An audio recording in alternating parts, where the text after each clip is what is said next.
नमस्कार दोस्तों।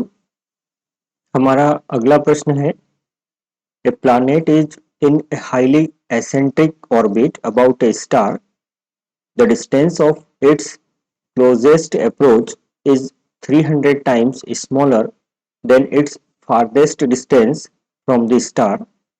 If the corresponding speeds are vc and vf, then calculate vc divided by vf।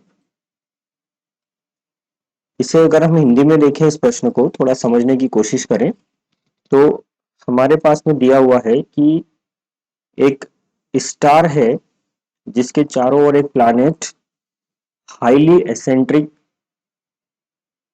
Path पर गति कर रहा है।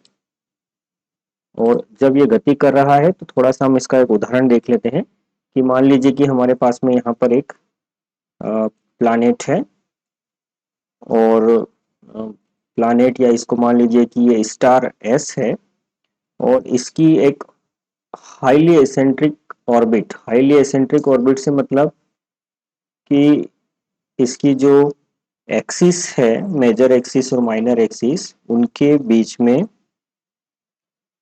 जो लेंथ का डिफरेंस है वो बहुत ज्यादा है। यहाँ पर हम इसको जो है माइनर एक्सिस ले सकते हैं और इस वाली एक्सिस को हम जो है मेजर एक्सिस ले सकते हैं, रफली आई एम स्पीकिंग। और यहाँ पर ये दिया हुआ है कि ये जो स्टार है इससे क्लोजेस्ट डिस्टेंस, यानी कि ये डिस्टेंस मान लीजिए r1 है और इससे जो फारदेस्ट डिस्टेंस है यानी कि ये डिस्टेंस प्लैनेट की, उसको मान लीजिए हमने कहा है कि r2 है। तो प्लैनेट अगर यहाँ पर है तो r1 है और यहाँ पर है तो r2 है। और साथ में ये भी कहा है कि ये जो डिस्टेंस है r2, ये 300 टाइम्स है डिस्टेंस ऑफ r1। यानी हम यहाँ पर लिख सकते हैं r2 is equal to 300 times of r1। तो हमको कैलकुलेट क्या करना है कि अगर इस प्लैनेट की यहाँ पर जो स्पीड है वो v c है और फारदेस्ट के लिए जो है वो v f है, तो what is the ratio of vc to vf, यानी इस वाली इक्वेशन को हमको फाइंड आउट करना है। तो कंसीडर करते हैं कि सपोज जो प्लैनेट है उसका मास m है और चूंकि प्लैनेटरी मोशन में हम जानते हैं कि जो मोशन होता है वो एक प्लेन होता है। Motion is a planar motion.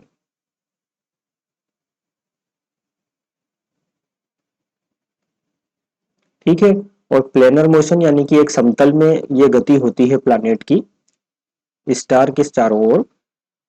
तो एक क्वांटिटी है जो कि रोटेशनल मोशन में, घूर्णन गति में कंजर्व रहती है, और वो क्वांटिटी है आपकी एंगुलर मोमेंटम। एंगुलर मोमेंटम किसका? एंगुलर मोमेंटम प्लैनेट का, ऑफ द प्लैनेट। तो देख लेते हैं हम कि इस पॉइंट पर आपका एंगुलर मोमेंटम कितना आएगा।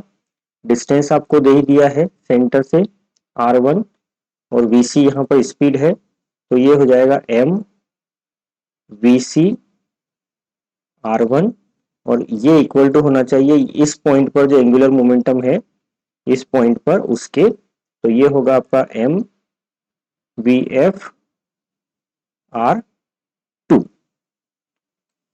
सिंप्लीफाई कर लो इस इक्वेशन को, m2 कॉमन है, दोनों में कैंसिल आउट हो जाएगा, और vc divide by vf equal to one can write r2 divide by r1, और r2 is nothing but 300 of r1 divide by r1। So r1 से ये कैंसिल आउट होगा और आपका जो आंसर होगा वो होगा 300। दैट मीन्स जो क्वेश्चन पेपर है उसमें ऑप्शन डी जो है वो सही होना चाहिए।